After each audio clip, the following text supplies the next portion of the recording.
না মানে আমার রাত যাওয়া কারণ তো ভুল হতে পারে না।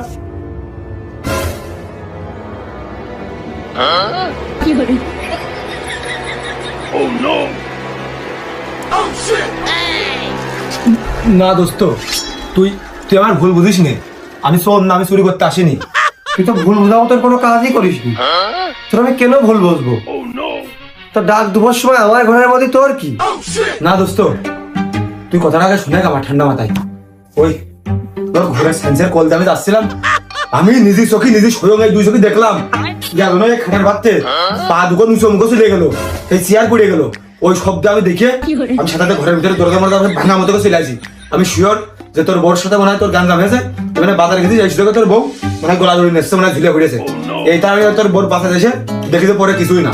তারপরে তুই সাথে চলে আসলি, ওই দিনে তুই আমার মারবিন বলে আমি এই ভয়তে খাটে তুলে পলাইছি। তুই গলায় ধরে নিয়ে আর সিদ্ধান্তে চলে গেছিস? তুই এত অভাব, সংসারে এত অশান্তি, তুই আমার সাথে বাঁচতে চাইস নে, তুই গলায় ধরে নিয়ে একা মরে যাওয়ার সিদ্ধান্ত নিয়ে ফেললি।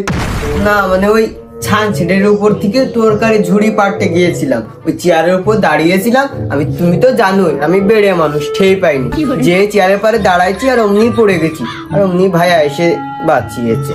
ও তাহলে তো ভাইয়া না বাঁচালে আজকে তুই মরিয়ে গেলি। না তা না, তুই বলে মরে যাচ্ছিলি, ও বলে তোর বাঁচাতে এসে।